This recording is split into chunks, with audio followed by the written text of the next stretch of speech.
うるさいテレビ。俺が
のり玉。あ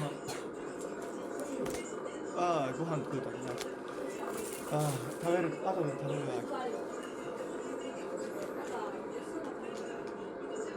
これは食べたことないね。こっちは一番子供の頃からあったこれが。これは多分新しいやつ。しっとりしてるから長持ちしてるかわからないっていうか、しっとりしてるんだ。美味しそうじゃんこれも。肉だからね。肉だからうまそうだよ。肉だからうまそうなんで。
Members of Congress, I have the high privilege and distinct honor of presenting to you the President of the United States.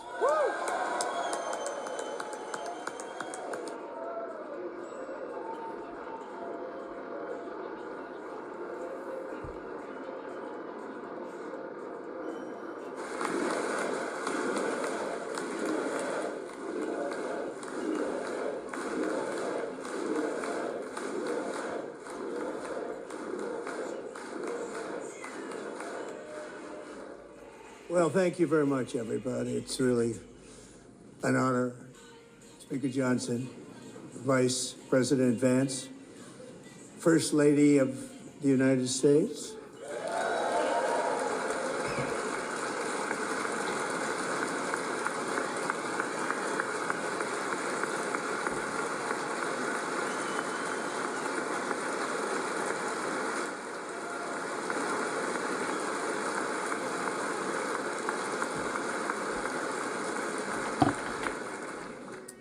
Second Lady of the United States.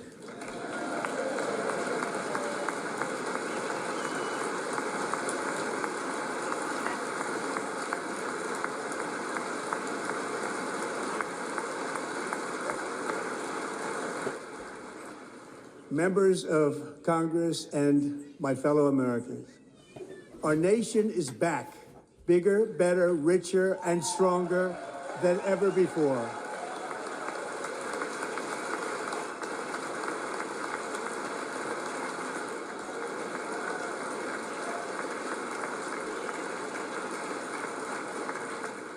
Less than 5 months from now, our country will celebrate an epic milestone in American history, the 250th anniversary of our glorious American independence. This July 4th, we will mark 2.5 centuries of liberty and triumph, progress and freedom in the most incredible and exceptional nation ever to exist on the face of the earth. And you've seen nothing yet. We're going to do better and better and better. This is the golden age of America. ゲオに返してなんか明日はない。明日から29っていうのはもうないんだよ、今月。 When I last spoke in this chamber 12 months ago, I had just inherited a nation in crisis with a stagnant economy, inflation at record levels, a wide open border, horrendous recruitment for military and police, rampant crime at home, and wars and chaos all over the world. But tonight, after just 1 year, I can say with dignity and pride that we have achieved a transformation like no one has ever seen before, and a turnaround for the ages. It is indeed a turnaround for the ages.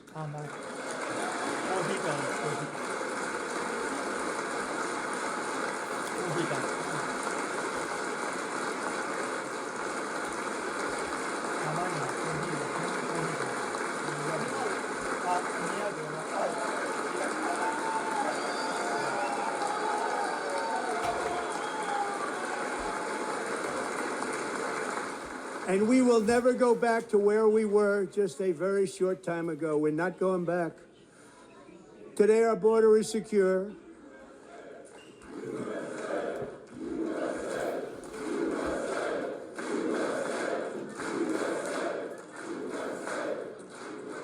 Thank you.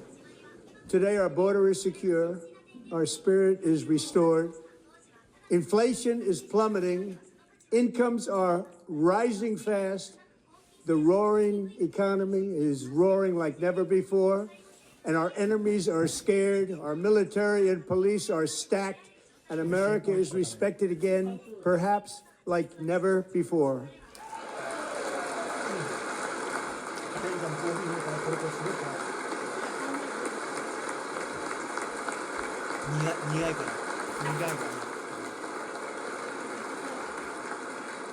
After 4 years in which millions and millions of illegal aliens poured across our borders, totally unvetted and unchecked, we now have the strongest and most secure border in American history by far.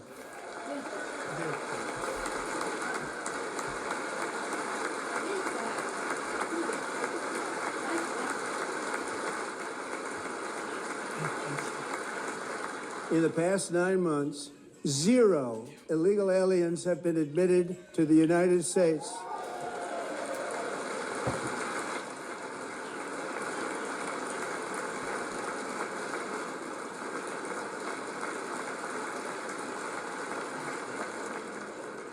But we will always allow people to come in legally, people that will love our country and will work hard to maintain our country.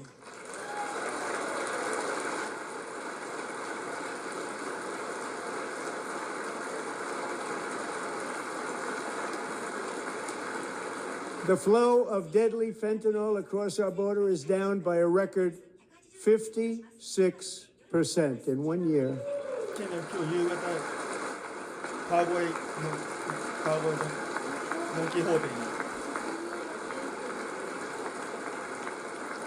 And last year, the murder rate saw its single largest decline. in recorded history. This is the biggest decline. Think of it, in recorded history, the lowest number in over 125 years. Year 1900, in fact, 買うかもしれないけど、 substantially before my wonderful father. I had a wonderful 持って帰る father, の大変 Fred. だから買わないよ。 Before he was born, substantially いや、 before あ he れは was 安か born. った。 That's a long time ago. He wouldn't like me to say that, but that's a long time ago. ワインの方 The でワイン Biden の方から administration and its ワ allies in ビールの Congress gave us the ワイン worst そんな別に安くなかったから inflation in the history of our country. But in 12 months, my administration has driven core inflation down to the lowest level in more than 5 years. And in the last 3 months of 2025, it was down to 1.7%.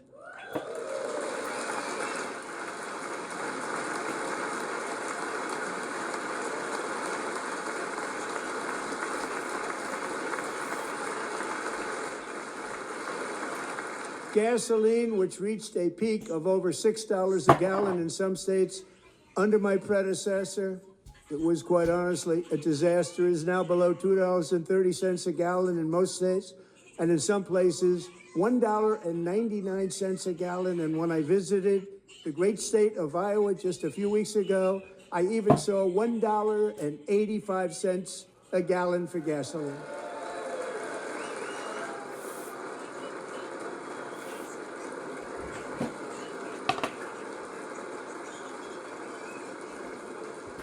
Mortgage rates are the lowest in 4 years and falling fast, and the annual cost of a typical new mortgage is down almost $5,000 just since I took office. 1 year.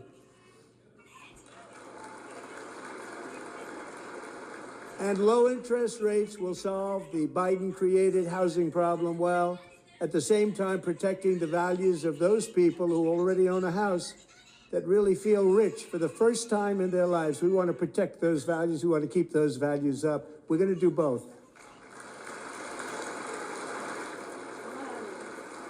And we are going to keep it that way. The stock market has set 53 all-time record highs since the election. Think of that. 1 year.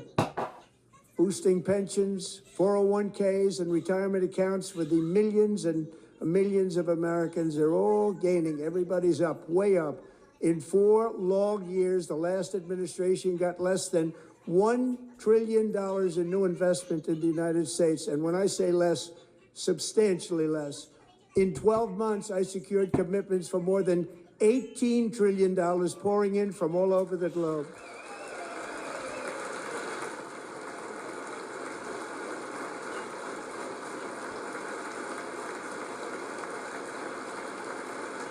Think of it, much less than $1 trillion for 4 years versus much more than $18 trillion for 1 year. What a difference a president makes.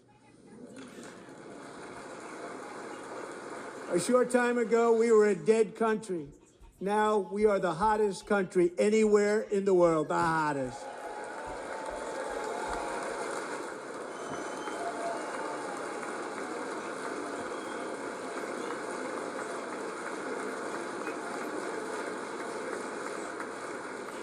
As thousands of new businesses are forming and factories, plants, and laboratories are being built, we have added 70,000 new construction jobs in just a very short period of time. It's getting bigger and bigger and stronger.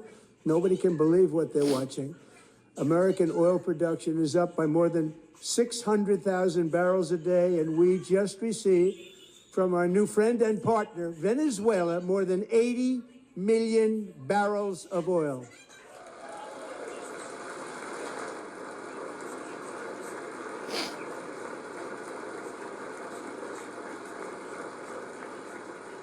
American natural gas production is at an all-time high because I kept my promise to drill, baby, drill.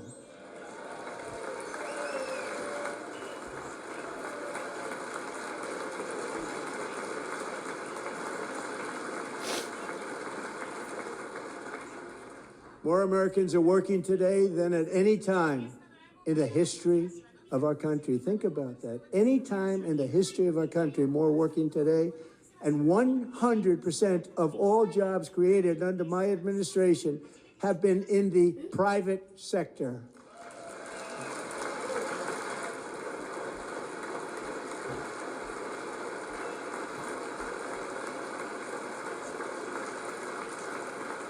We ended DEI in America.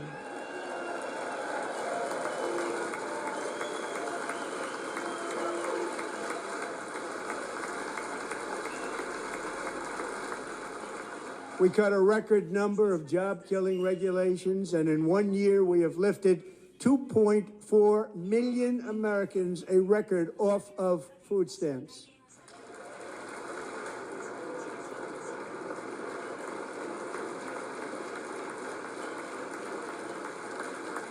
And for all of these reasons, I say tonight, members of Congress, the state of our union is strong.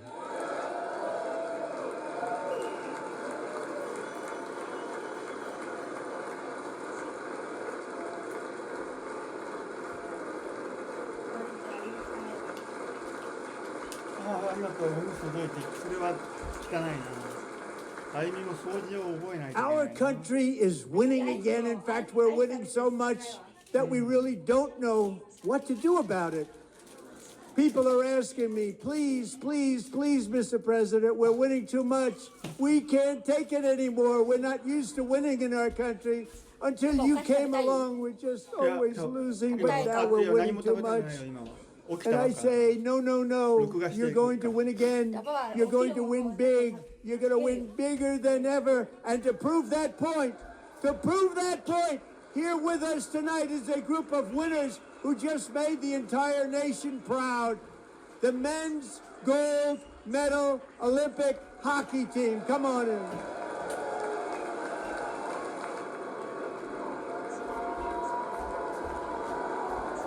なんだよ何やってんだよお前やべえよ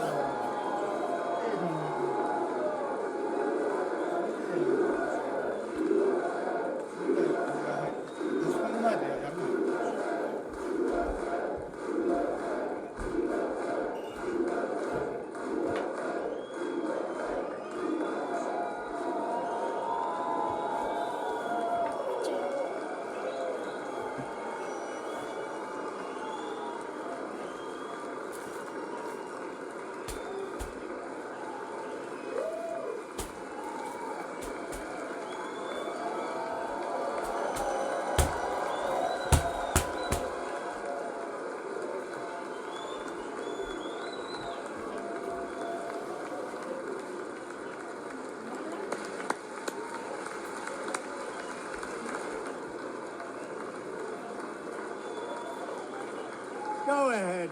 They do.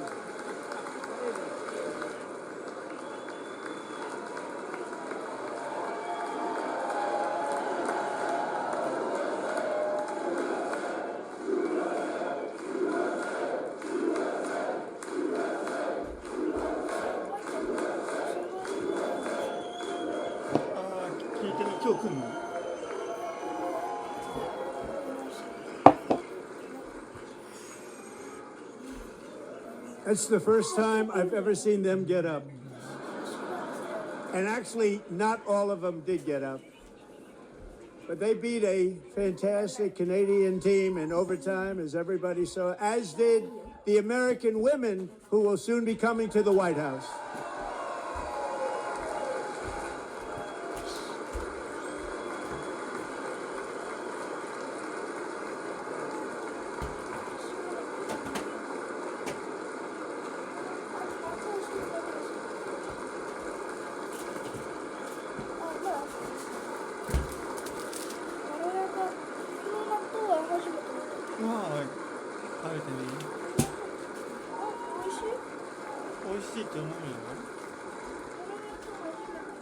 They were in the Oval Office before, and I just want to say a second very big congratulations to Team USA. But I have to say that, and I told them this, and we took a vote of the team. I said, anybody votes no, I'm not doing it. So they stood there, and they weren't about to say no, because I've never seen a goaltender play as well as goalie Connor Hellebuck.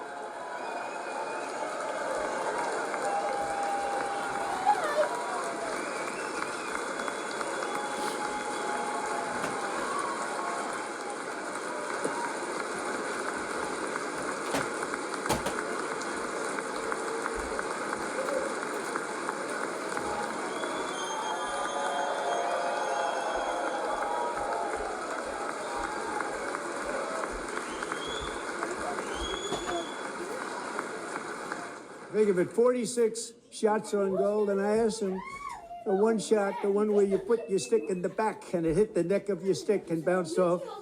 You practice that, or was that a little lucky? 喧嘩しないやめて。 He refused to answer that question. But I just want to tell you that the members of this great hockey squad will be very happy to hear, based on their vote and my vote, and in this case my vote was more important, that I will soon be presenting Connor with our highest civilian honor, which we will be given and which has been given to many athletes over the years. But when I say many, not too many, like 12, it's called the highest civilian honor in our country, the Presidential Medal of Freedom.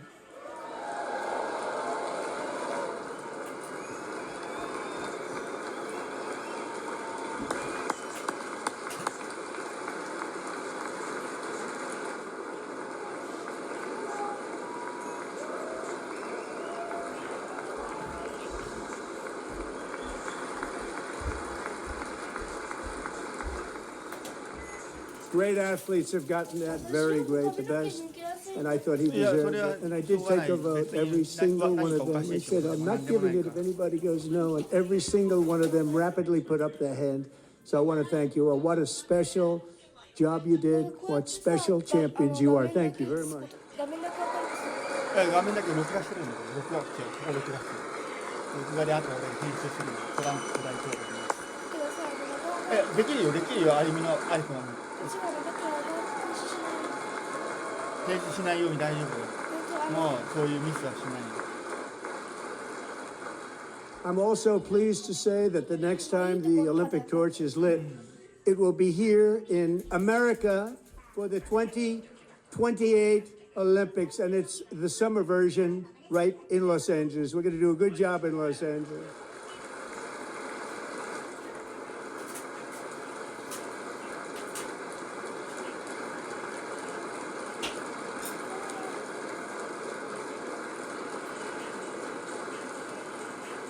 And Los Angeles is going to be safe, just like Washington, D.C. is now one of the safest cities in the country.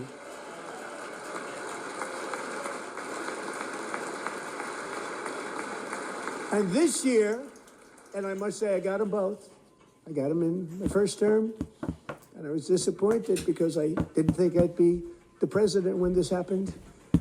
But strange things took place. And now I've got them because I got the Olympics and I got the 2026 FIFA World Cup. And I wanted to claim the 250th, but I didn't get away with that one. I couldn't claim that one for myself. But we're getting the World Cup, so we have the World Cup and the Olympics coming, and that is exciting news.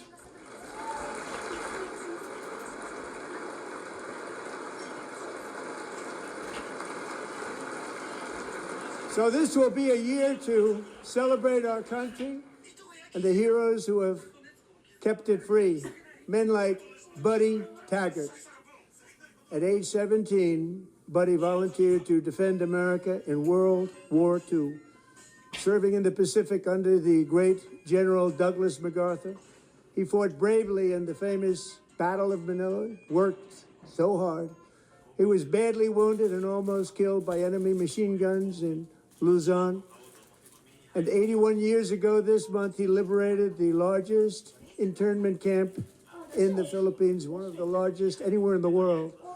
But he earned many honors, including a Purple Heart and a Bronze Star, came home, started a family, and tonight he is in the gallery looking forward to July 4th, 2026, his 100th birthday.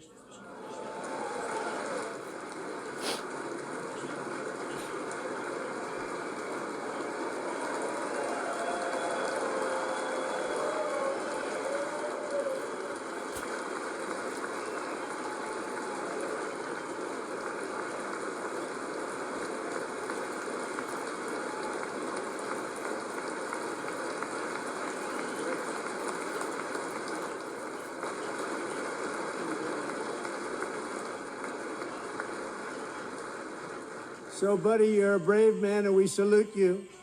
Even in times of challenge, setback, and immense heartache, the spirit of 1776 has always shone through very brightly.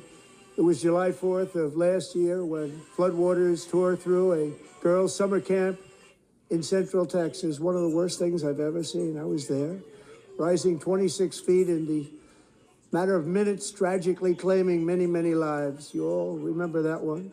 As the waters threatened to sweep her away, 11-year-old Millie Kate McClelland closed her eyes and prayed to God. She thought she was going to die. Those prayers were answered when Coast Guard rescue swimmer Scott Ruskin descended from a helicopter above. Nobody knew where he came from. It was Scott's first ever rescue mission. Young guy, very brave, very, very top, always top in his class. And he lifted not just Millie Kate, but 164 others to safety.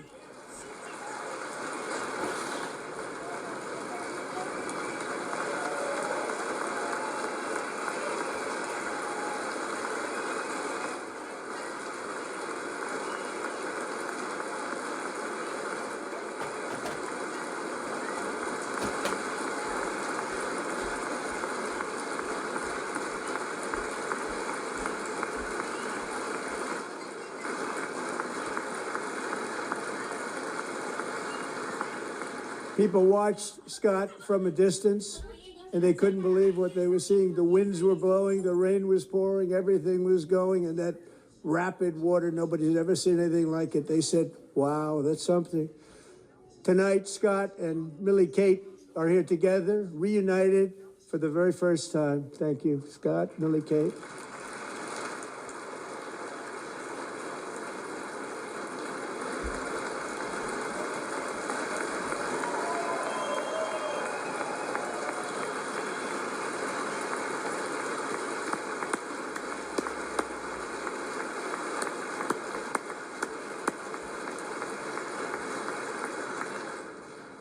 And Petty Officer Ruskin, I'm pleased to inform you that I am now awarding you the Legion of Merit for extraordinary heroism, which is what it was, extraordinary heroism. Thank you.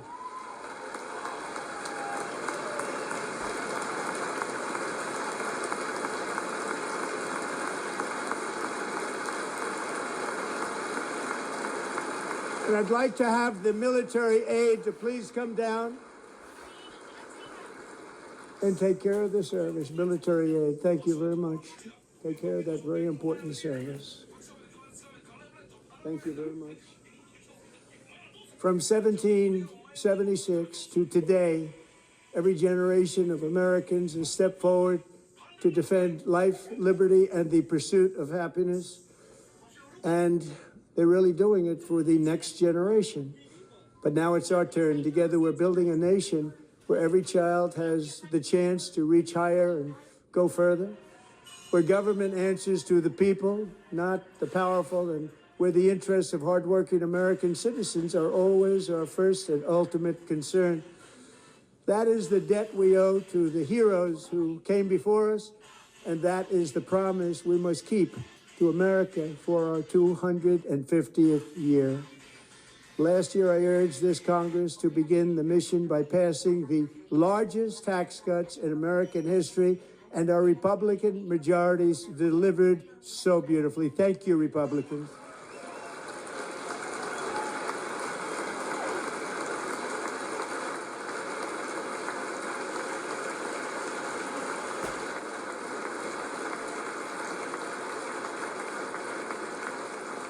All Democrats, every single one of them, voted against these really important and very necessary massive tax cuts.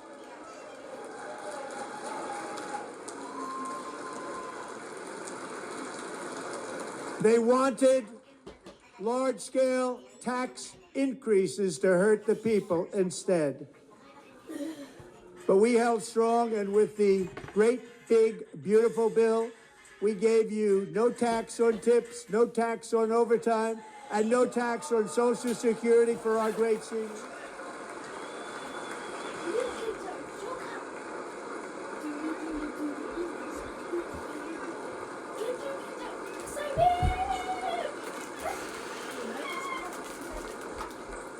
And we also made interest on auto loans tax deductible the first time, but only if the car is made in 何やってん America. の喧嘩しないでいや何飲みたいなよそうそうそ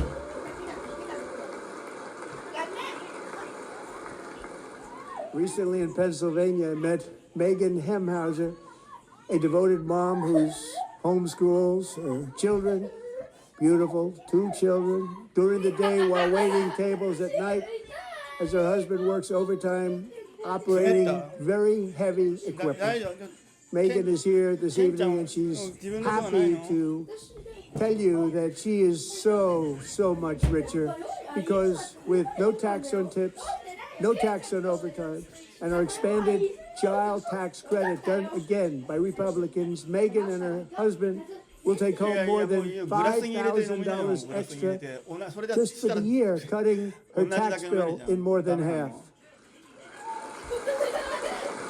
グラスに入れて飲めばいい Megan, please stand up. We're fighting for you, Megan.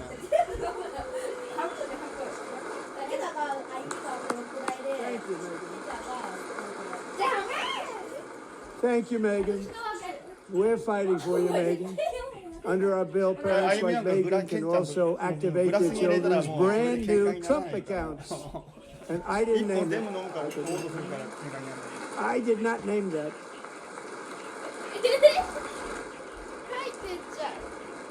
Nobody believes me, but I did not name it. It was named by a very tall man sitting right there in the third row. Nice name, good name. Tax-free investment accounts for every American child. This is something that's so special and has taken off and gone through the roof. Millions will be pre-funded courtesy of the U.S. Treasury and private individuals like Michael and Susan Dell, who have donated $6,250 million to fund the Trump accounts for 25 million American children. They're great people.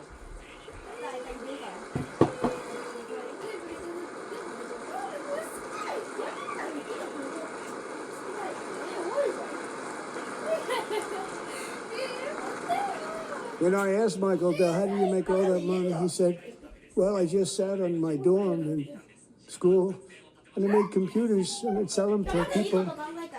And I just kept selling and selling and selling. And pretty amazing story. That's called the American dream. He sold a lot of computers, a lot of those laptops. So I congratulate him on that, but I really thank him and Susan, as well as others like Brad Gerstner, a very tremendous guy. He was behind it right from the beginning. Brad Gerstner, thank you, Brad.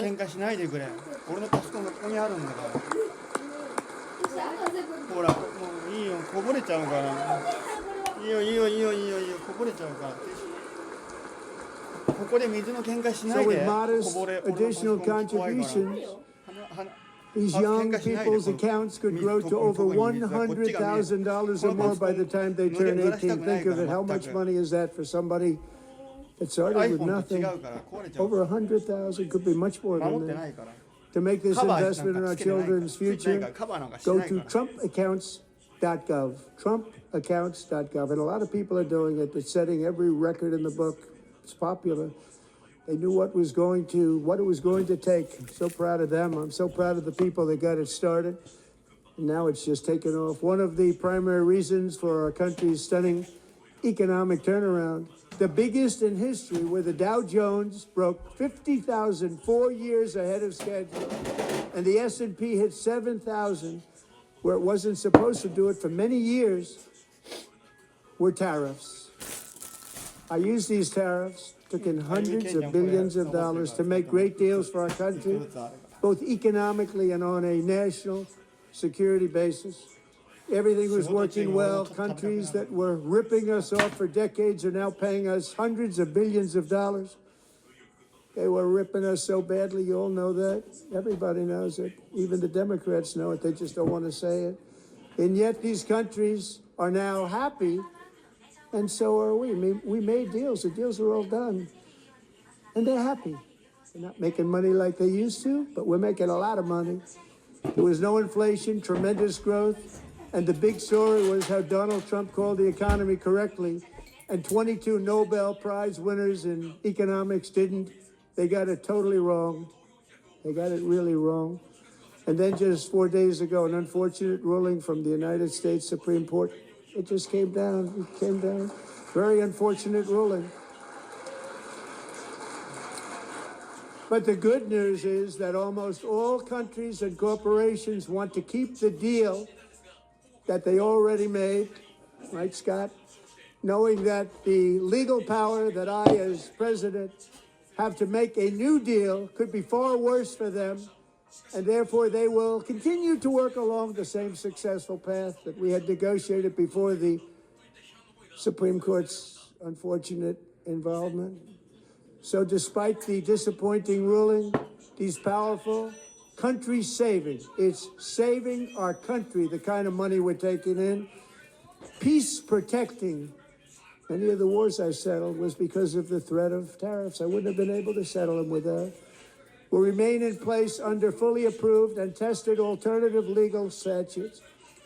And they have been tested for a long time. They're a little more complex, but they're actually probably better, leading to a solution that will be even stronger than before. Congressional action will not be necessary. It's already time-tested and approved. And as time goes by, I believe the tariffs paid for by foreign countries will, like in the past, substantially replace the modern-day system of income tax, taking a great financial burden off the people that I love.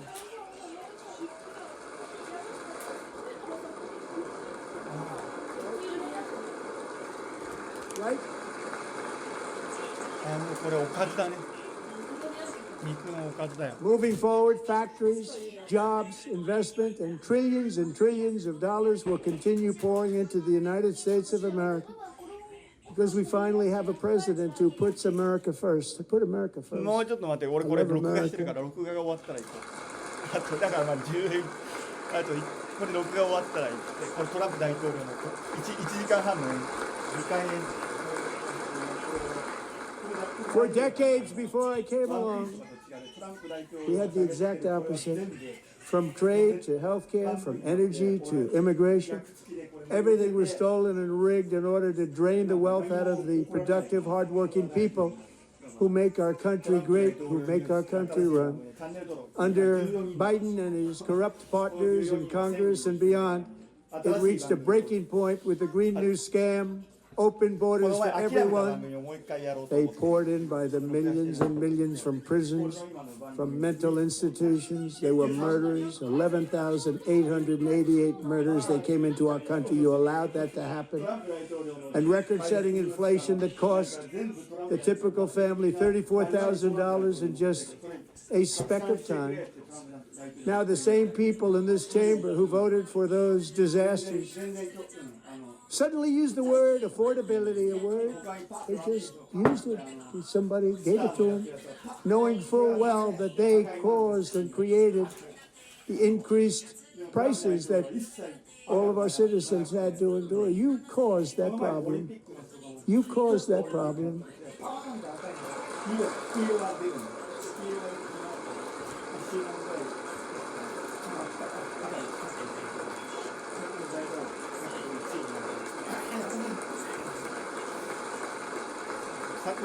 They knew their statements were a lie. They knew it. They knew their statements were a dirty, rotten lie. Their policies created the high prices. Our policies are rapidly ending them. We are doing really well. Those prices are plummeting downward. YouTube 日本語付きで見てるから。だからそれを後でアップしていこうと思って。もう The price of これが eggs したら。 is down 60%. したら未来 Madam Secretary. 時間ずっと。 The cost of chicken, butter, fruit, hotels, automobiles, rent is lower today than when I took office by a lot. And even beef, which was very high, is starting to come down significantly. Just hold on a little while. We're getting it down. And soon you will see numbers that few people would think were possible to achieve just a short time ago. Nobody can believe when they see the kind of numbers, especially energy, when they see energy going down to numbers like that, they cannot believe it. その後高橋 It's like 行って another 12時にこれ big をもらいに tax 行こう cut. I'm also confronting one of the biggest ripoffs of our times, the crushing cost of health care caused by you. Since the passage of the Unaffordable Care Act, sometimes referred to as Obamacare, big insurance companies have gotten rich. It was meant for the insurance companies, not for the people. With our government giving them hundreds and hundreds of billions of dollars a year as their stock prices soared 1,000, 1,200, 1,400, and even 1,700%, like nothing else. That's why I introduced the great healthcare plan. I want to stop all payments to big insurance companies and instead give that money directly to the people so they can buy their own health care, which will be better health care at a much lower cost. その新しいでも無料っていいよね。こういう住所書けるかどうか聞いてきたからこの前 In addition, my plan requires maximum price transparency. That's a big deal. Sounds so simple, so big. And I did that in my first term, and the Democrats immediately terminated it with full knowledge that they were doing a very bad thing for the people. Of course, we're going to go way up, and that's what happened. And now I'm bringing them way down on health care and everything else. I'm also ending the wildly inflated cost of prescription drugs like has never happened before.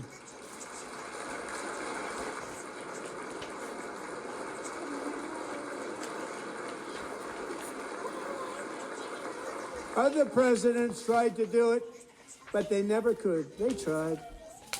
Most didn't try, actually. But they tried. They said they tried. They couldn't do it. They didn't even come close. They were all talk and no action. But I got it done. Under my just enacted most favored nation agreements, Americans who have for decades paid by far the highest prices of any nation anywhere in the world for prescription drugs will now pay the lowest price anywhere in the world for drugs. Anywhere. The lowest price.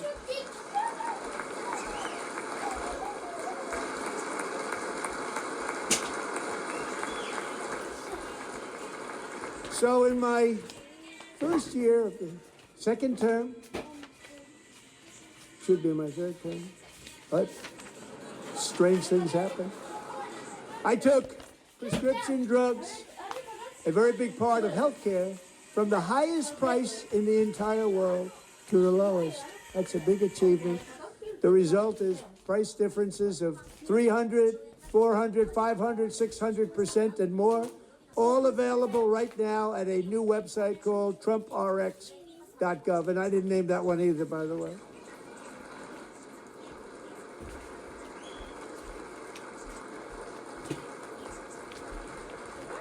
And here tonight is the very first customer ever to get that big discount, and it is big, Catherine Rayner.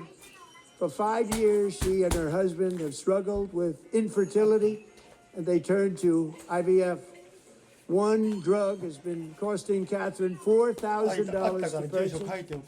But a few weeks ago, she logged onto the TrumpRx website and got that same drug that cost $4,000, got it for under $500. A reduction of much more, actually, than $3,500. Catherine, we are all praying for you, and you're going to be a great mom.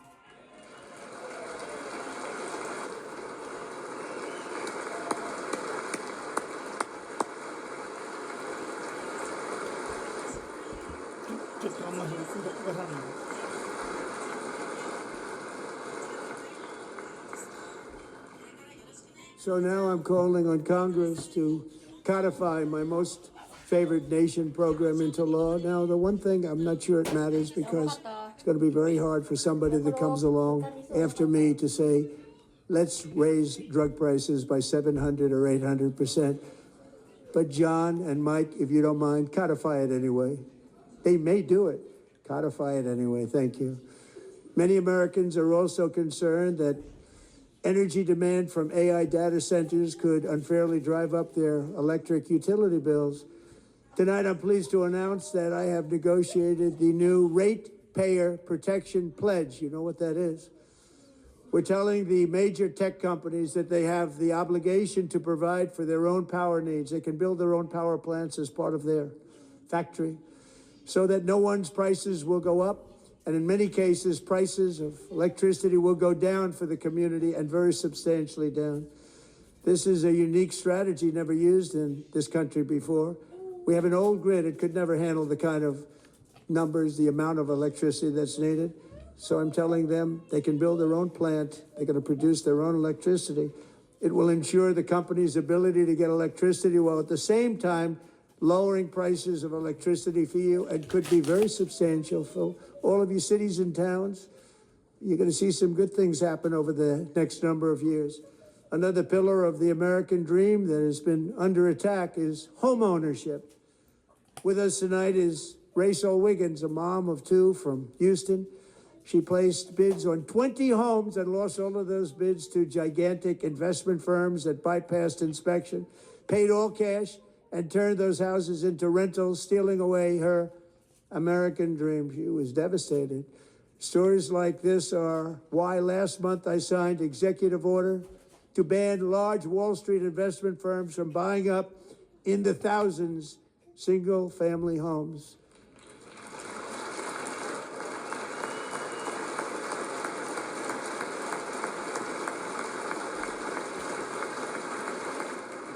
And now I'm asking Congress to make that ban permanent, because homes for people, really, that's what we want. We want homes for people, not for corporations. Corporations are doing just fine. Rachel, thank you very much. Good luck with your home. You'll get one soon.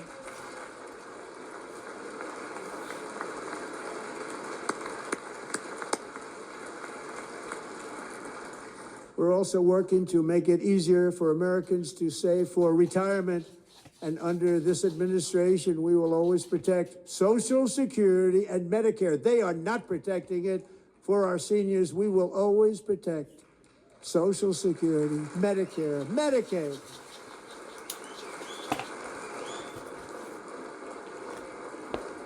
Since I took office, the typical 401k balance is up by at least $30,000. It's a lot of money. We have millions and millions of people, because the stock market has done so well, setting all those records, your 401ks are way up. Yet half of all of working Americans still do not have access to a retirement plan with matching contributions from an employer. To remedy this gross disparity, I'm announcing that next year my administration will give these often forgotten American workers, great people, the people that built our country, access to the same type of retirement plan offered to every federal worker. We will match your contribution with up to $1,000 each year. As we ensure that all Americans can profit from a rising stock market, let's also ensure that members of Congress cannot corruptly profit from using insider information.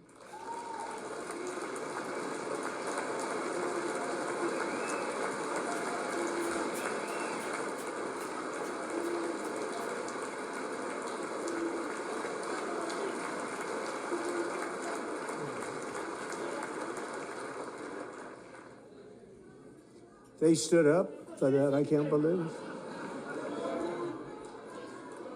I can't believe it.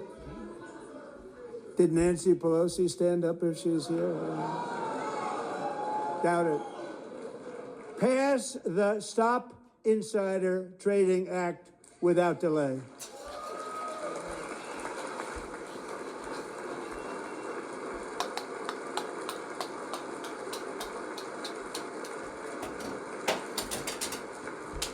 I wasn't sure if anybody, even on this side, was going to applaud for that. I was very impressed. Thank you. I'm very impressed. But when it comes to the corruption that is plundering, it's plundering America.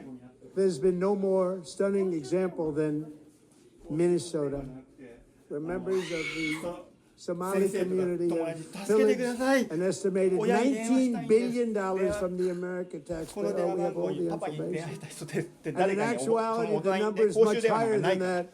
And どこにもない California, からみんな電話 Massachusetts, 持ってる Maine, and many other states are even 助けて worse. ください電話した This いで is す the kind of corruption 大 that 人に頼む shreds 大人が the fabric その of 辺 a の友達 nation, に and 頼ん we are でパ working パに on 電 it 話 like したい you で wouldn't すっ believe. て So tonight, お although ばあちゃんに電話したい started 4 パパに months 電話した ago, い I am です officially announcing the war on fraud to be led by our great Vice President いやパパ J.D. も出ない Vance. と思うかもしれない困るのおばあちゃんが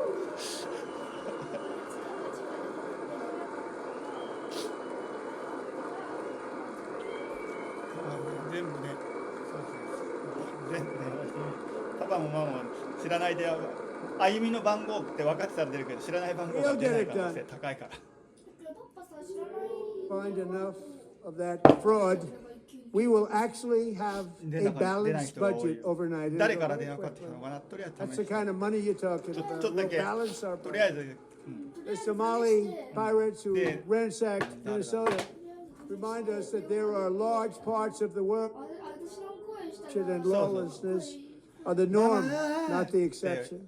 あ Importing どうし these たのなんでこ cultures の番号 through から unrestricted immigration and open borders brings us problems right here to the USA. And it is the American people who pay the price in higher medical bills, car insurance rates, rent, taxes, and perhaps most importantly, crime. We will take care of this problem. We're going to take care of this problem. We are not playing games. まあでもまあ Delilah, で歩みの声って分かるからあそうそうそう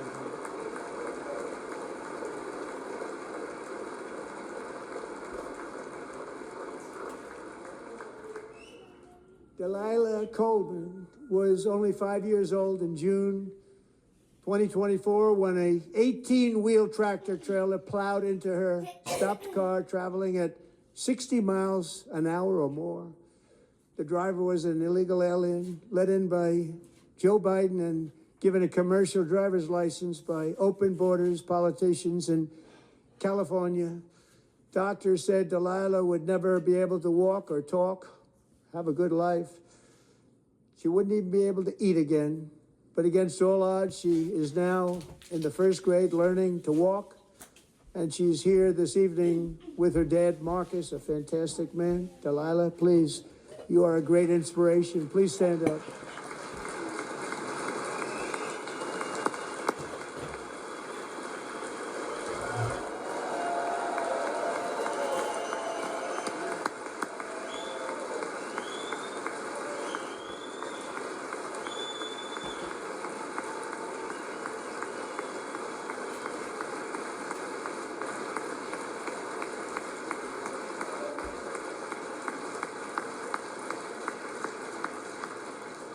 Thank you, Delilah. Many, if not most, illegal aliens do not speak English and cannot read even the most basic road signs as to direction, speed, danger, or location. That's why tonight I'm calling on Congress to pass what we will call the Delilah Law, barring any state from granting commercial driver's licenses to illegal aliens. あるよ昔はそうだよ携帯ではなかったじゃん公衆電話するんだ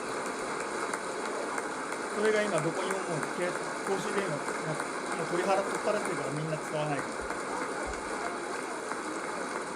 ら And yesterday, ああまだあるんだ as you probably でも saw そ at ん the なとこ White で House, I お hosted 金 a も持ってない ceremony し with 10円玉とか Americans who lost their treasured loved ones to the scourge of illegal immigration. People came into our country, how we allowed this to happen with our open borders. These are the angel moms and families that for decades our government betrayed and our media totally ignored. It was terrible. Hard to believe, actually. In 2023, a 16-year-old high school cheerleader named Elizabeth Medina was supposed to perform in her town's Christmas parade, but she never arrived. Her mother, Jacqueline, went home to look for her, and she found her lying dead in a bathtub, bleeding profusely after being stabbed 25 times. Elizabeth's killer was a previously arrested illegal alien who had broken in and brutally extinguished the brightest light in her family's life. violently and viciously. Her heartbroken mother is in the gallery to remind everyone in this chamber exactly why we are deporting illegal alien criminals to our country at record numbers, and we're getting them the hell out of here fast. We don't want them.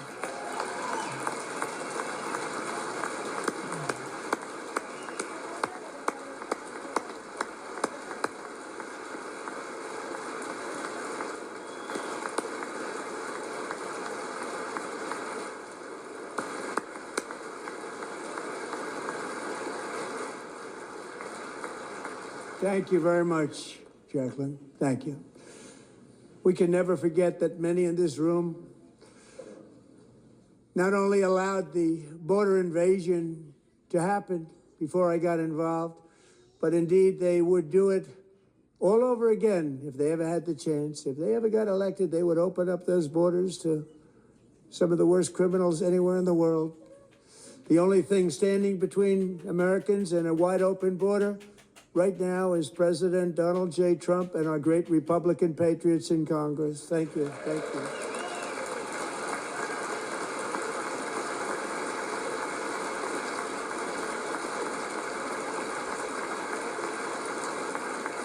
As we speak, Democrats in this chamber have cut off all funding for the Department of Homeland Security. It's all cut off. It's all cut off. They have instituted another Democrat shutdown, the first one costing us 2 points on GDP. 2 points we lost on GDP, which probably made them quite happy, actually.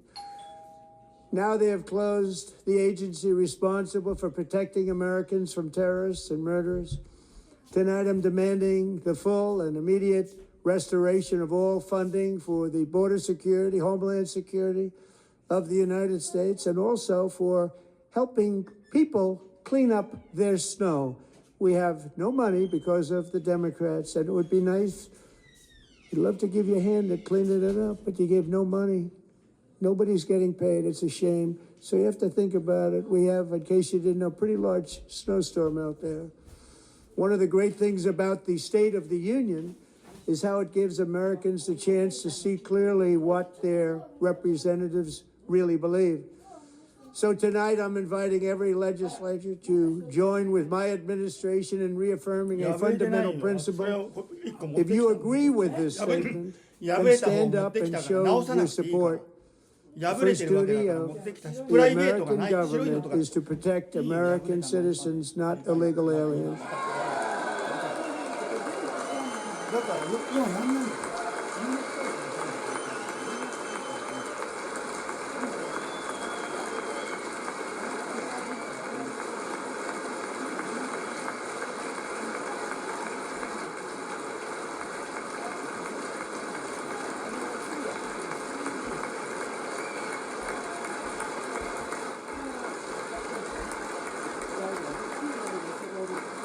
聞いて、俺に聞かないで。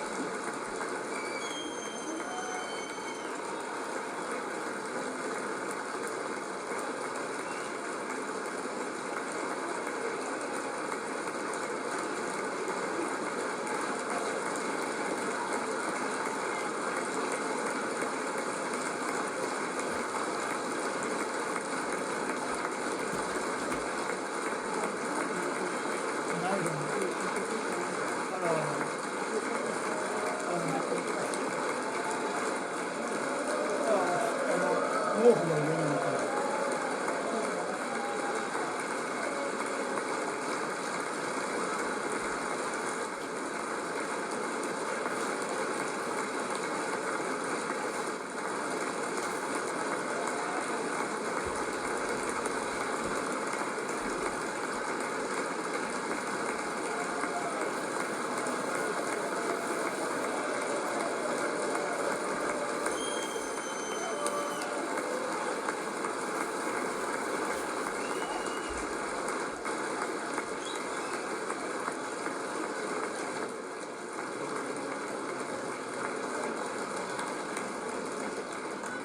Isn't that a shame? You should be ashamed of yourself not standing up. You should be ashamed of yourself.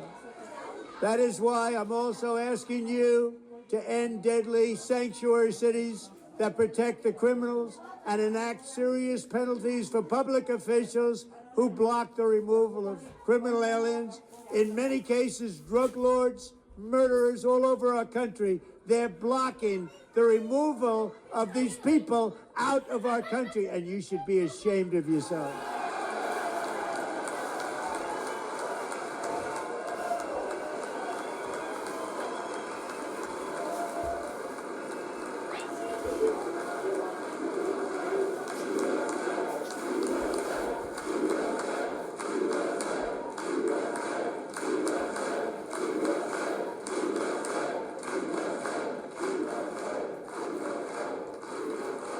And perhaps most importantly, I'm asking you to approve the Save America Act.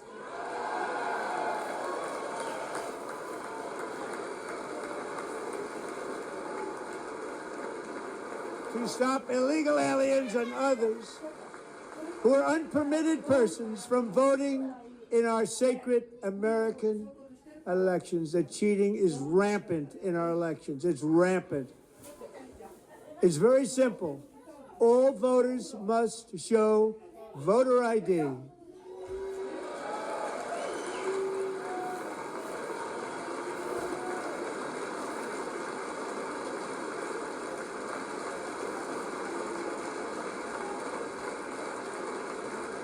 All voters must show proof of citizenship in order to vote.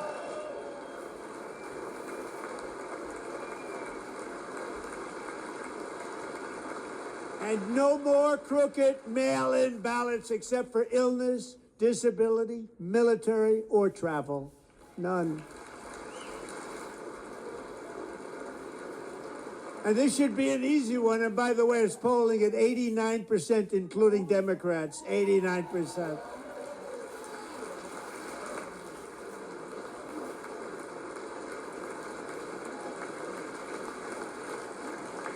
And even the new communist mayor of New York City, I think he's a nice guy, actually. Speak to him a lot. Bad policy, but nice guy. Just said they want people to shovel snow. They got hit hard. Wants them to shovel snow, but if you apply for that job, you need to show 2 original forms of ID and a Social Security card. Yet they don't want identification for the greatest privilege of them all, voting in America. No, it's no good. No good. Both Republicans and Democrats overwhelmingly agree on the policy that we just enunciated.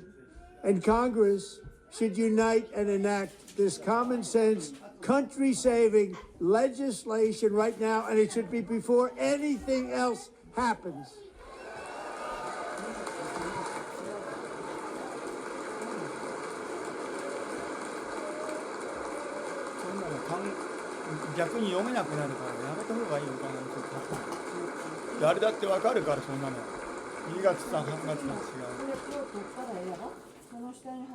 And the reason they don't want to do it, why would anybody not want voter ID? One reason, because they want to cheat. There's only one reason.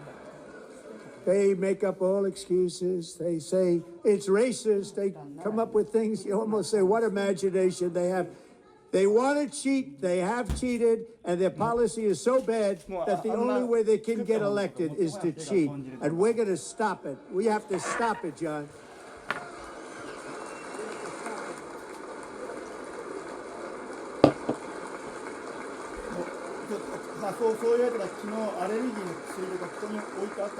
And here is one more opportunity to show common sense in government.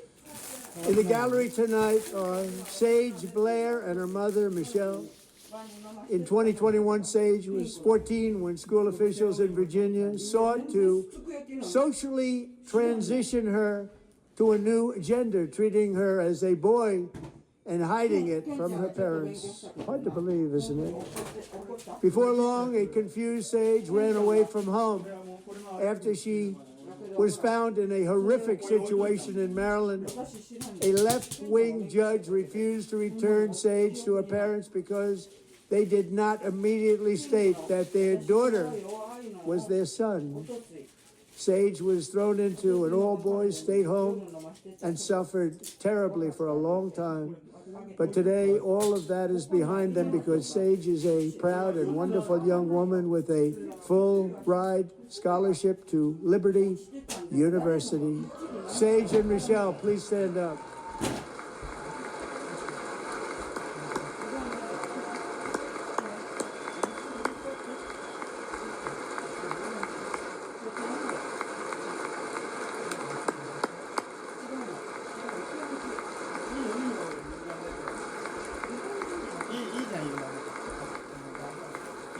And thank you for your great bravery. And who can believe that we're even speaking about things like this? 15 years ago, if somebody was up here and said that, they'd say, what's wrong with him? But now we have to say it because it's going on all over numerous states without even telling the parents. But surely we can all agree no state can be allowed to rip children from their parents' arms and transition them to a new gender against the parents' will. Who would believe that we're even talking about this? We must ban it, and we must ban it immediately.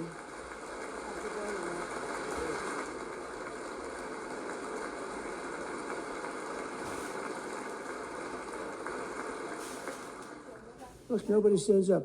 These people are crazy. I'm telling you, they're crazy.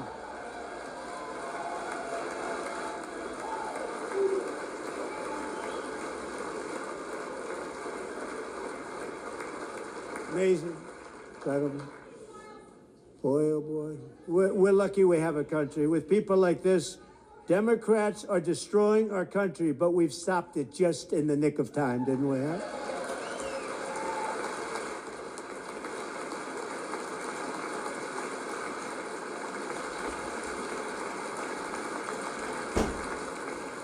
No one cares more about protecting America's youth than our wonderful First Lady, now a movie star. She's a movie star. Can you believe it? Who would have believed that? Over the past year, she has had an incredible impact championing AI legislation, advancing a landmark executive order on foster care, and helping secure $30 million to launch the Melania Trump Foster Youth to Independence Initiative. It's a tremendous thing that happened and had a lot of bipartisan support. She gets much better bipartisan support than I do. I get none. She gets a lot. Someday you're going to have to tell me how you did that. And students and educators in every state have joined the First Lady's efforts in the presidential AI challenge, keeping America's next generation positioned to succeed and strongly succeed in the future. Tonight, we welcome two young people whose lives reflect the First Lady's impact, Sierra Burns and Everest Nevermont. Thank you both, and Melania, thank you. I know how hard you worked on it. Thank you very much.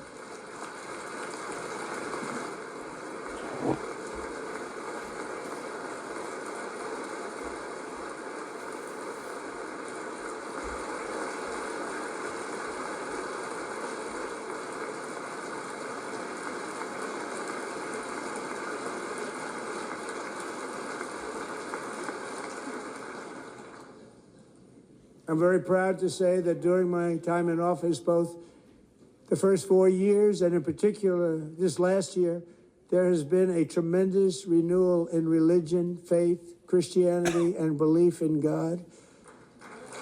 Tremendous renewal.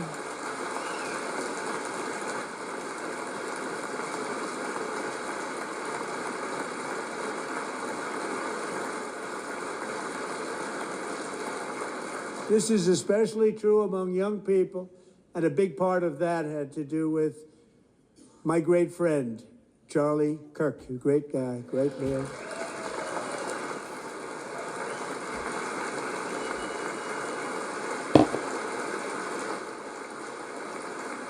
So last year, Charlie was violently murdered by an assassin and martyred, really martyred for his beliefs.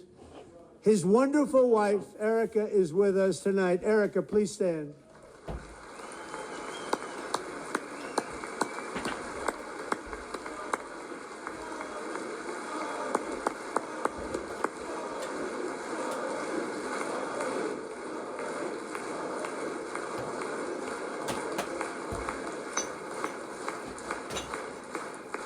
Thank you, Erica. Been through a lot. In Charlie's memory, we must all come together to reaffirm that America is one nation under God, and we must totally reject political violence of any kind.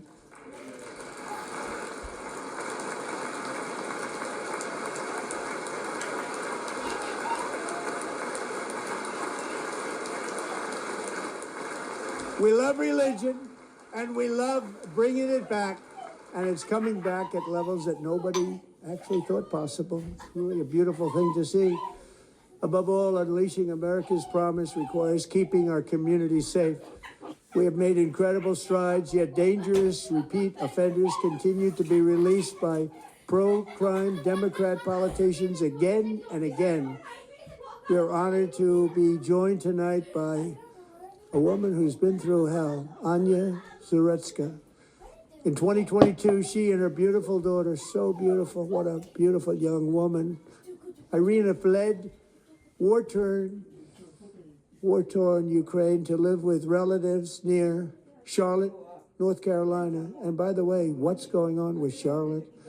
Last summer, 23-year-old Irina was riding home on the train when a deranged monster who had been arrested over a dozen times and was released through no cash bail, stood up and viciously slashed a knife through her neck and body. No one will ever forget. There were people on that train. No one will ever forget the expression of terror on Irina's face as she looked up at her attacker in the last seconds of her life. She died instantly. She had escaped a brutal war only to be slain by a hardened criminal, set free to kill in America, came in through open borders. Mrs. Zaretska, tonight I promise you we will ensure justice for your magnificent daughter, Irina.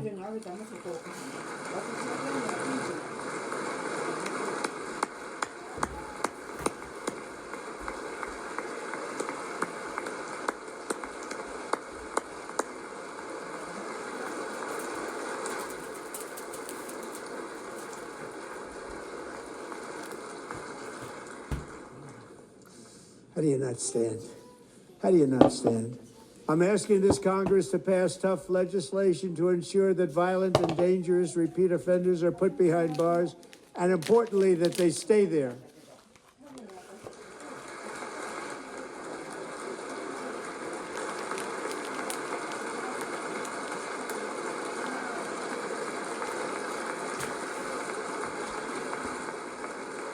Starting last summer, I deployed our National Guard and federal law enforcement to restore law and order to our most dangerous cities, including Memphis, Tennessee, big success, New Orleans, Louisiana, big success, and our nation's capital itself, Washington, D.C., where we have almost no crime anymore in Washington, D.C. How did that happen?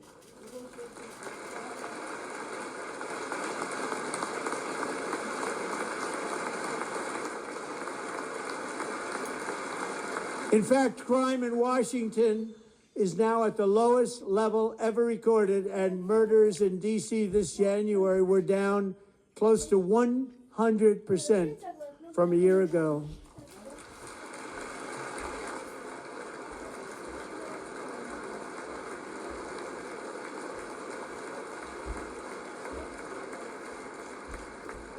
They don't like to hear that.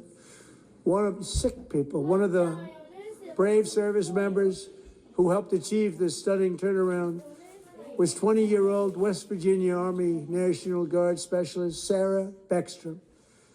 After a 4-month deployment, she voluntarily extended her service, and her rank was going to be lifted. She was doing so well. They were so proud of her. But the very next day, she was on patrol near the White House when she was ambushed and shot in the head by a terrorist monster from Afghanistan. Shouldn't have been in our country.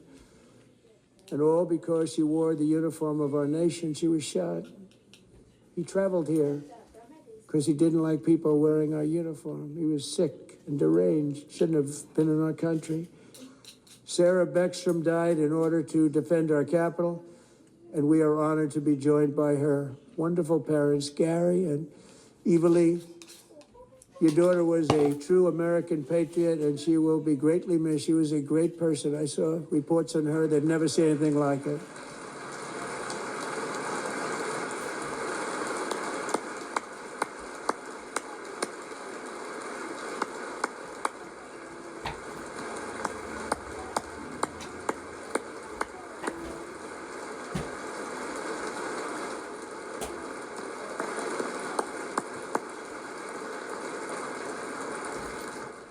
So sorry. Thank you very much. She's a great young lady. I saw reports that were like, perfect. She was perfect. Serving alongside Sarah that day was Staff Sergeant Andrew Wolf. The terrorist shot Andrew in the head, and no one thought he could possibly make it. The two of them, Sarah and Andrew, both shot violently in the head. Neither was expected to make it. They weren't even given a chance, except his wonderful mother, named Melody, who I spoke to the same night, and she was so positive. The doctors thought that Andrew was gone, but his mother said, no, Mr. President, Andrew will be fine. He's going to make it. I've never seen anything like it. I mean, he was given almost no chance. She said, I have no doubt, sir, he's going to be okay. This was a conversation that I had with her that night, with her son laying helplessly in bed, blood all over. Everybody is praying, she said, sir, he will be okay. The doctors didn't understand what she was saying. And after looking at the results of the damage done, neither did I. She was so strong and conclusive that even Andrew's great father felt she didn't really understand the gravity of the situation. But she turned out to be right, right, Melody? She turned out to be right.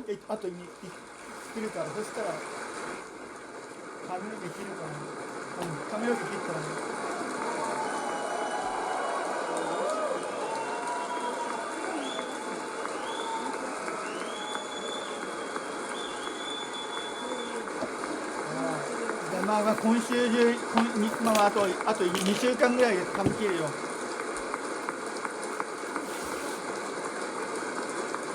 これ1ヶ月半前にあれ髪切ってくるよ。Amazing, actually. I said, where does this woman come from? She's the most positive person I've ever met.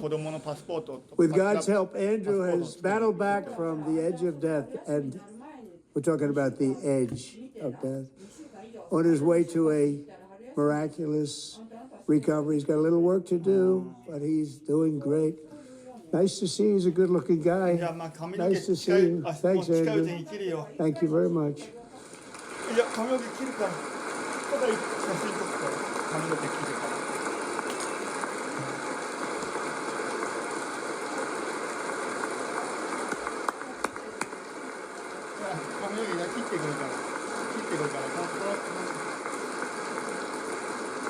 So, Andrew, while you're up, now I'm going to ask a highly respected General James Seward to present Staff Sergeant Andrew Wolf and the great family of Sarah Beckstrom with the award created by our late, great President George Washington himself. It's called the Purple Heart.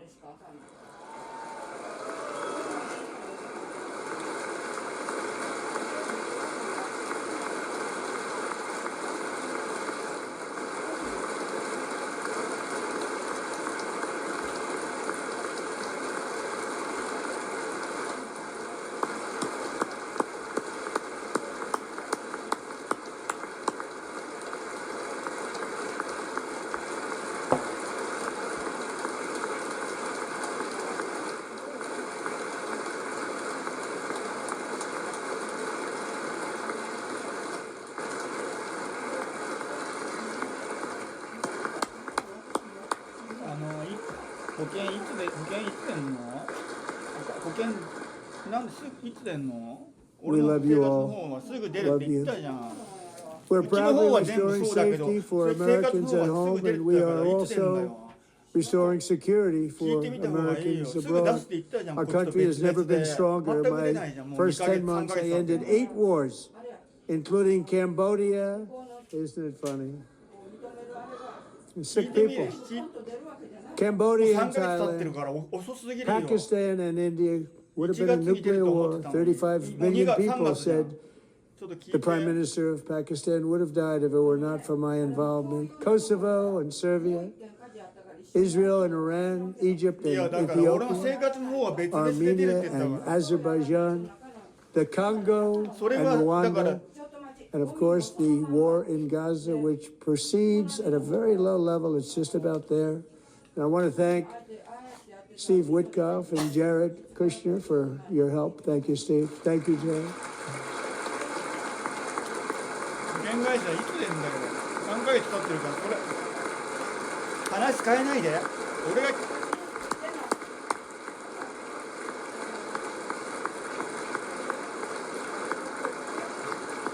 And I also want to thank the man they report to, Secretary of State Marco Rubio. Thank you, Marco.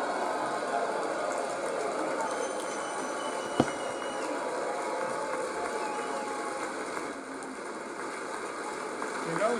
俺のだからあっちの課題の方は別枠だから、そっちは早く出してきたわけだから。 People like you. You know, Marco got いつ出る 100% の of か the ってことを votes 俺は聞いて when るんだ。 he 話 was す in り替えない government. I でくれ。 think our next one 聞い was て。 about 54%. 言ってやろって言 And って some な of ん the で3ヶ月なんで Democrats are も。 now saying, I can't believe we approved that guy. And he said it's an honor that they feel that way, right, Marco? You have done a great job, great Secretary of State. I think he'll go down as the best ever. 聞いて。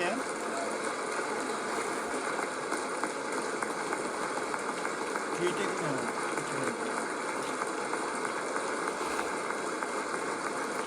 Under the ceasefire I negotiated, every single hostage, both living and dead, has been returned home. Can you believe that?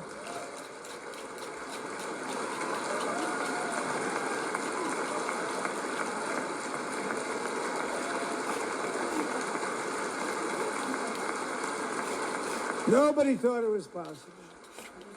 Nobody thought that was possible. Both living and dead, and those parents 話が who had a dead son, their boy, they'd always tell me their boy, they wanted him as much as though he were living. It was an amazing period of time. And they came back, and when we got all of the living hostages back, and many, many before them, but I always said those last 20 are going to be very tough, but we got many, many more, hundreds. But I said those last 20 are going to be tough. We got them back, but we only got back 14 or 15 of the dead of the 28. And believe it or not, Hamas worked along with Israel, and they dug and they dug and they dug. It's a tough thing to do, going through bodies all over, passing up 100 bodies sometimes for each one that they found. Tough job. And they finally got it back to 27. And then Steve and Jared, they got it back to 28. They found all 28. Nobody thought that was possible, but we did it. And I remember the family of the 28th. They were so grieved, but they were so happy as it's possible to be. They had their boy back. The mother said, "Sir, we have our boy back." What a period of time that was, but we got them all back. So thank you both very much. Great job.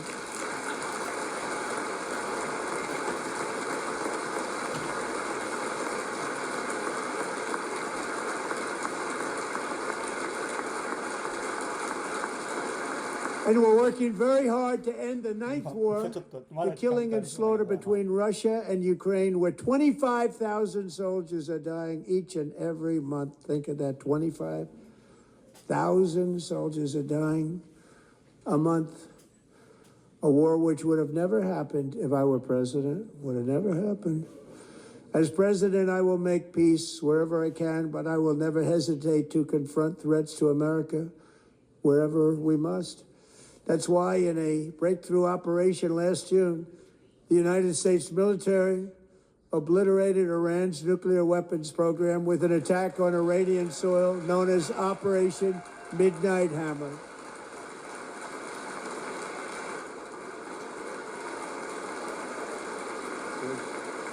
Good.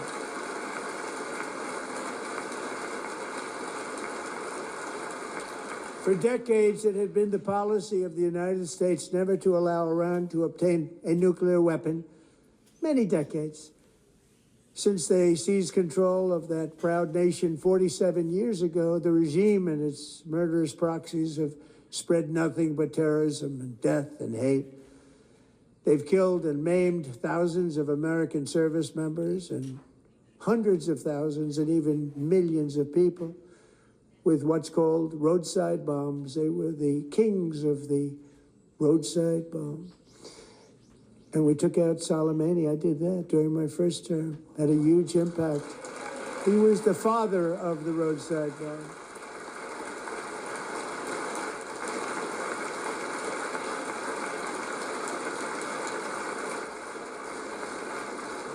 And just over the last couple of months with the protests, they've killed at least, it looks like 32,000 protests, 32,000 protesters in their own country. They shot them and hung them.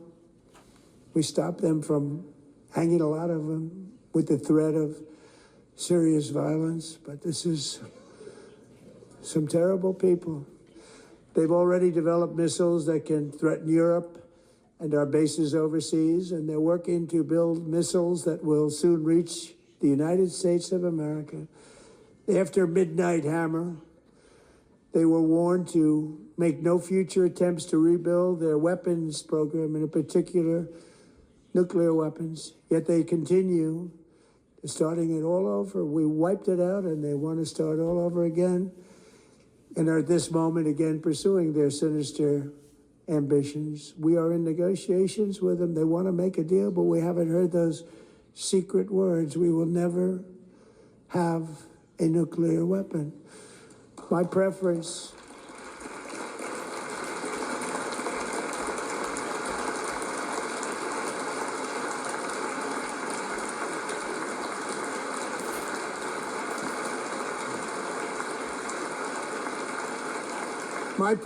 is to solve this problem through diplomacy. But one thing is certain, I will never allow the world's #1 sponsor of terror, which they are by far, to have a nuclear weapon. Can't let that happen.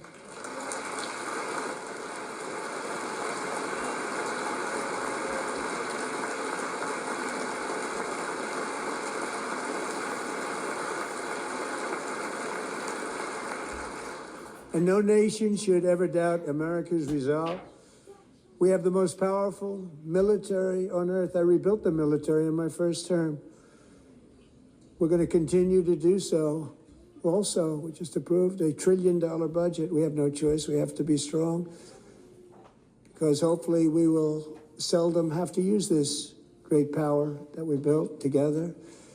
It's really called peace through strength, and it's been very, very effective.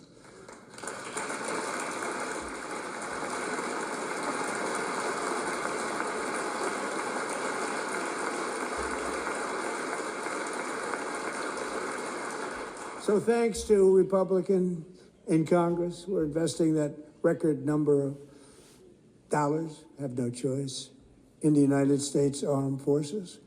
Also creating a lot of jobs, but we're not even doing it for that reason. Because as I said, we have more jobs, more people working today than ever before in the history of our country.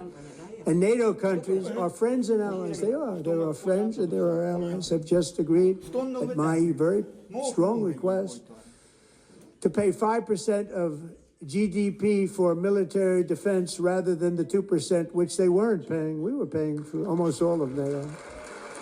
Now they're paying 5 as opposed to not paying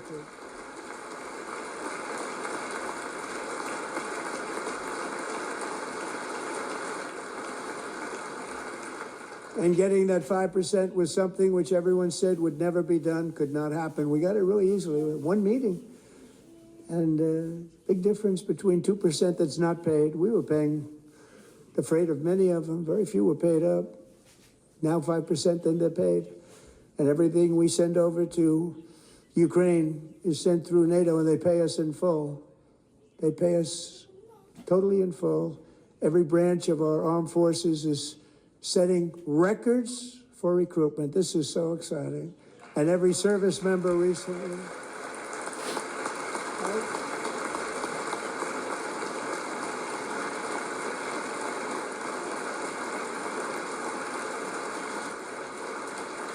And every service member recently received a warrior dividend of $1,776.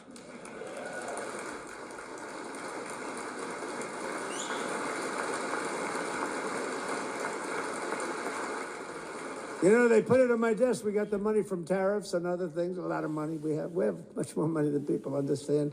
Have to rebuild that program a little bit, but it won't take long.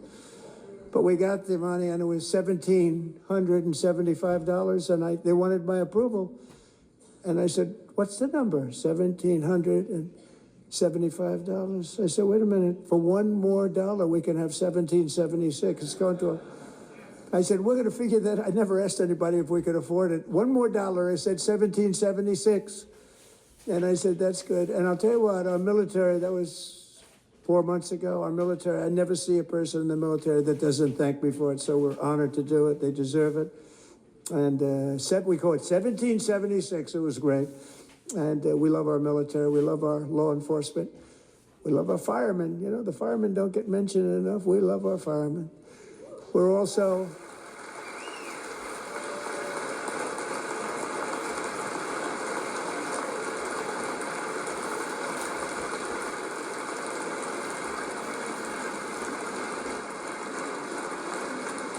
We're also restoring American security and dominance in the Western Hemisphere, acting to secure our national interests and defend our country from violence, drugs, terrorism, and foreign interference. For years, large swaths of territory in our region, including large parts of Mexico, really large parts of Mexico, have been controlled by murderous drug cartels.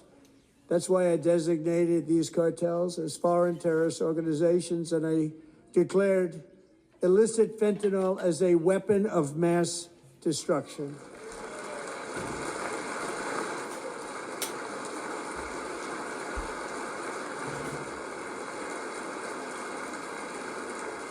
And with our new military campaign, we have stopped record amounts of drugs coming into our country and virtually stopped it completely coming in by water or sea. You probably noticed that.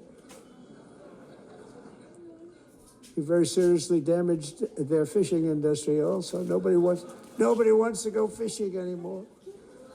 We've also taken down one of the most sinister cartel kingpins of all. You saw that yesterday. In January,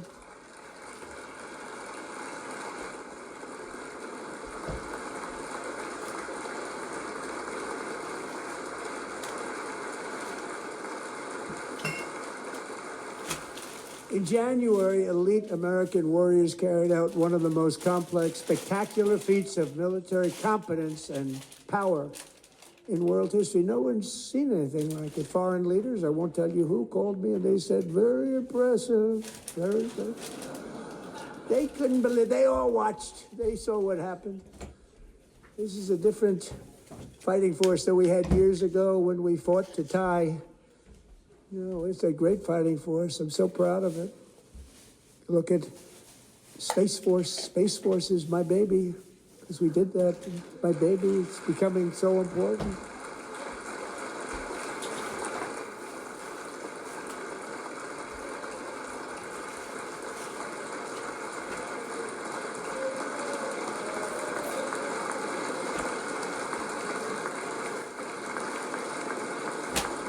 And America's armed forces overwhelmed all defenses and utterly defeated an enemy, good fighters, to end the reign of outlaw dictator Nicolas Maduro and bring him to face American justice.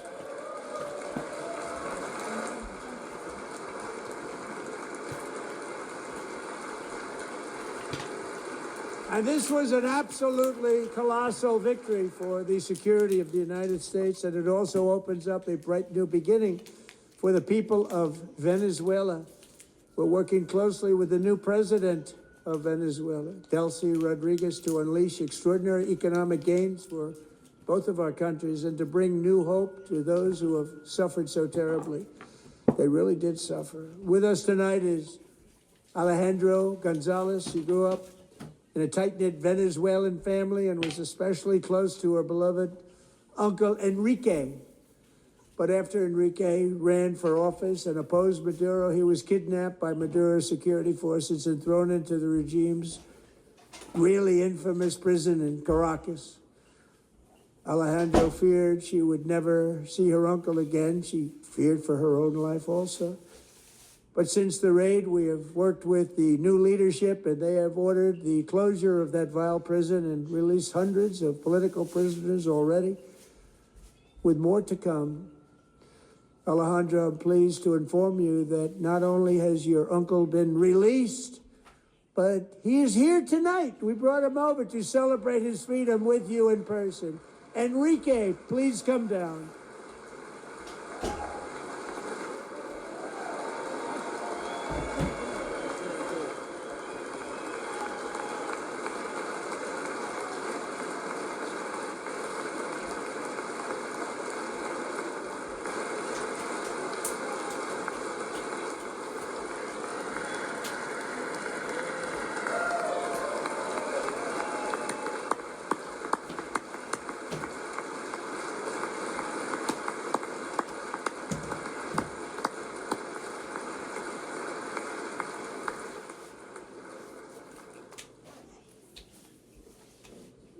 Thank you, Enrique. Have a good time.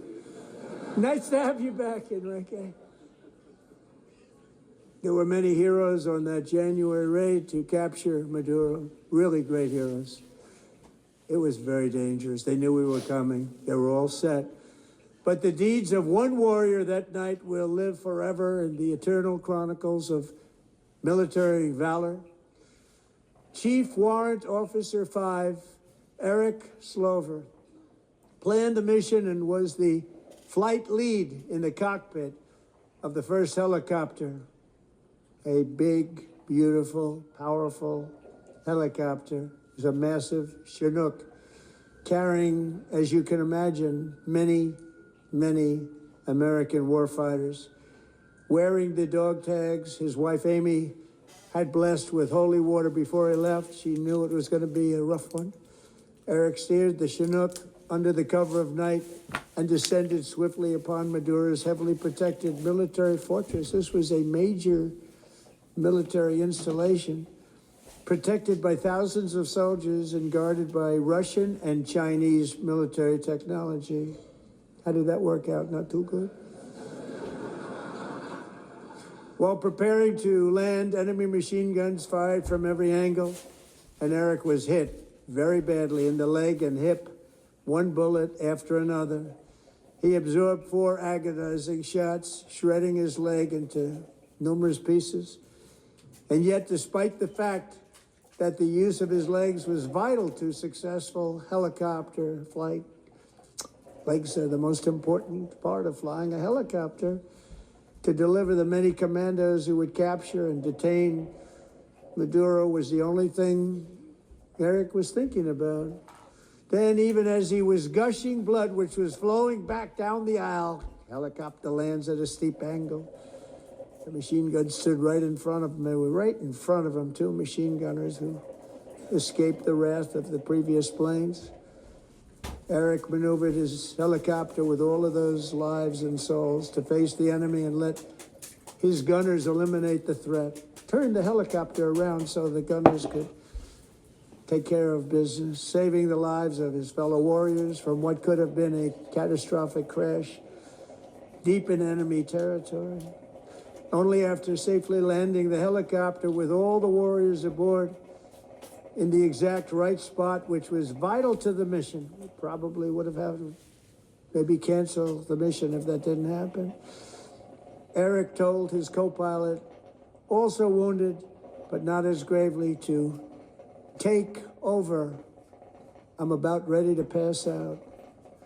The success of the entire mission and the lives of his fellow warriors hinge on Eric's ability to take the searing pain. It was unbelievable what's happened to his legs.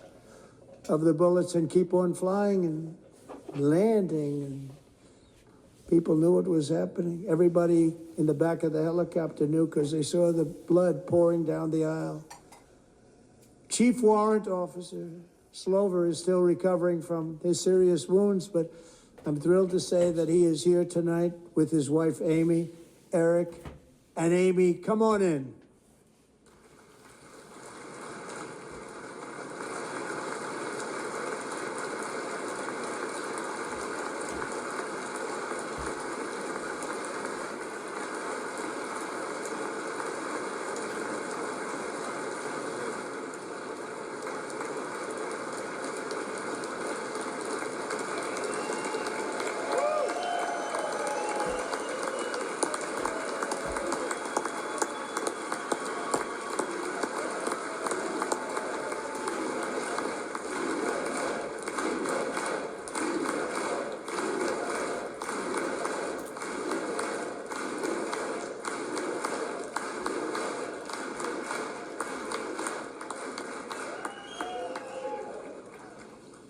So we have a surprise for Eric and Amy.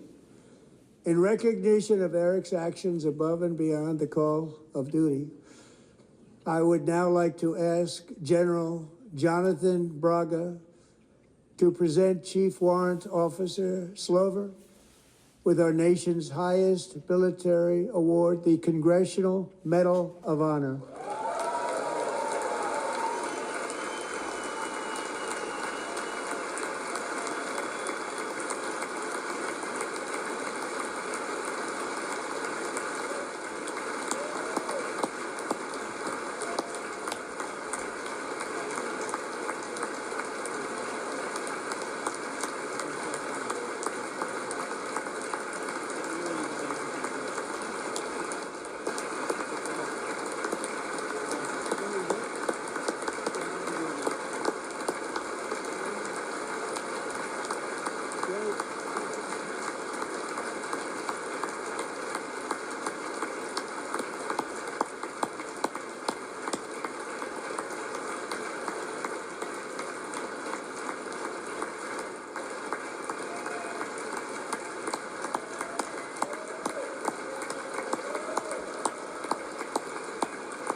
Well, thank you very much, Eric and Amy. Great to get to know you. I met with them and with a lot of their fellow warriors at Fort Bragg recently. You notice the name Fort Bragg, we have it back, we brought it back. We won the First World War with it, the Second World War with it, and then they decided to change the name. So we changed it back. Everybody wanted to change back too. And 10 of Eric's fellow warriors from that incredible night of victory will also be receiving medals at a private ceremony that will soon be held at the White House, and Eric will be there. Thank you.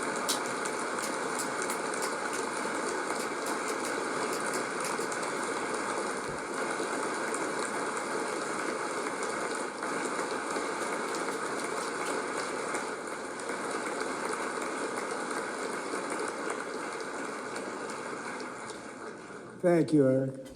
That's a big one. Tonight we've celebrated many truly extraordinary American patriots, but there is one last living legend to honor before we go. He is one more heroic American aviator, Navy fighter pilot. Royce Williams served in World War II, Korea, Vietnam, flying more than 220 missions. In the skies over Korea in 1952, Royce was in the dogfight of a lifetime, legendary dogfight. Flying through blizzard conditions, his squadron was ambushed by 7 Soviet fighter planes. It was his first aerial combat of the war, and despite being massively outnumbered and outgunned, Royce led the takedown of 4 enemy jets and almost destroyed the others, vanquishing his adversaries while taking 263 bullets to his own plane and being seriously hurt. His story was secret for over 50 years. He didn't even want to tell his wife, but the legend grew and grew. But tonight, at 100 years old, this brave Navy captain is finally getting the recognition he deserves. He was a legend long before this evening. Royce, please stand up, and I will ask the First Lady of the United States to present Captain Royce Williams with his Congressional Medal of Honor.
Thank you, Royce, and thank you, Eric. I've always wanted the Congressional Medal of Honor, but I was informed I'm not allowed to give it to myself, and I wouldn't know why I'd be taking it, but if they ever open up that law, I will be there with you someday. But you know, that's our highest honor, Congressional Medal of Honor, and that's a big thing, and it's an honor to be in the same room with you. Thank you both very much, Eric. Thank you.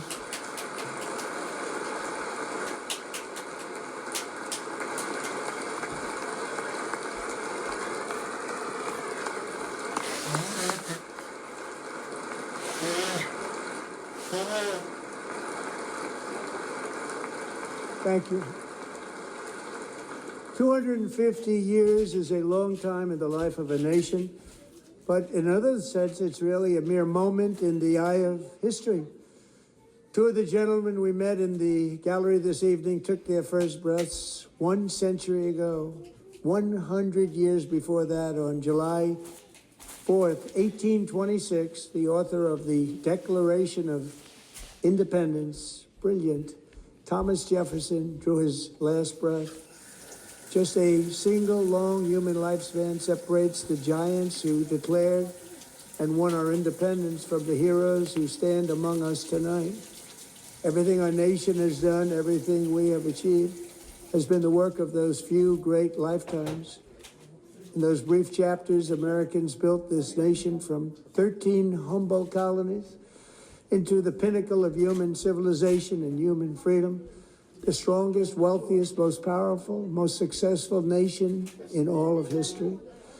Americans ventured out across the daunting and dangerous continent. We carved paths through an unforgiving wilderness, settled a boundless frontier, and tamed the beautiful but very, very dangerous Wild West. From empty marshes and wide open plains, we raised up the world's greatest cities. Together we mastered the world's mightiest industries and shattered history's monstrous tyrannies. and we liberated millions from the chains of fascism, communism, oppression, and terror.